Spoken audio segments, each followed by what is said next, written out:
My name is Raymond Millyard. I was born on July 24th, 1919 in Denver, Colorado. I didn't have much of a hard time growing up. Like any other kid, I was getting into all kinds of trouble.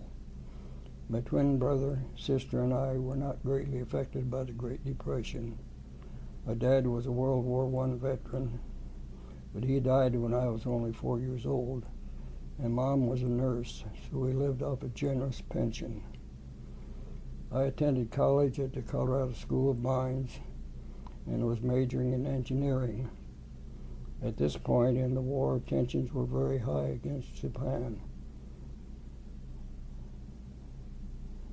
I worked in San Diego with B-24 bombers, and I enlisted as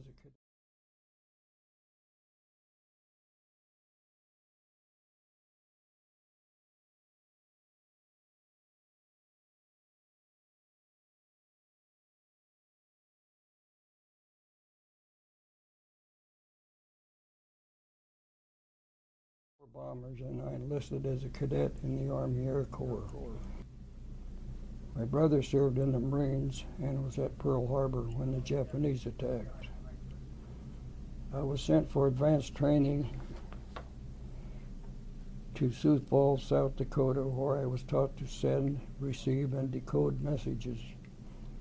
During our first training mission, we were flying in Texas.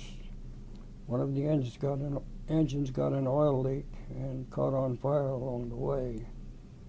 My crew and I thought we had to leave the plane immediately.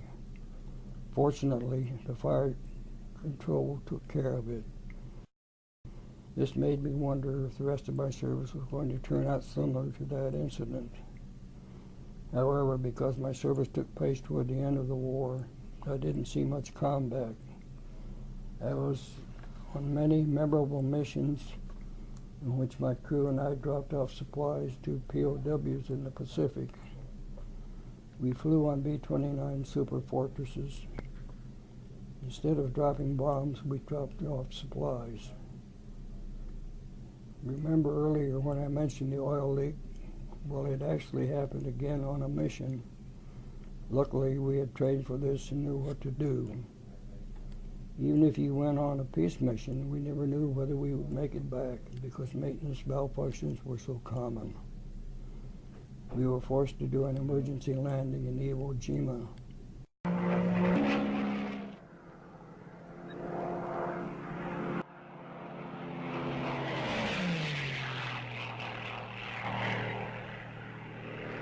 Luckily, we were able to get the leak repaired and continued our mission the next day.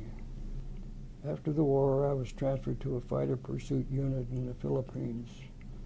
There I worked with diesel generators. Every now and then I was put on guard duty. I was honorably discharged on 31st of May, 1946. I received an Asiatic Victory Medal, a Good Conduct Medal, and 2 other service ribbons. After I was discharged, I looked for a job. I got one working for an oil exploration department. A year later, on April 25th, 1947, I got married and adopted her 2 sons.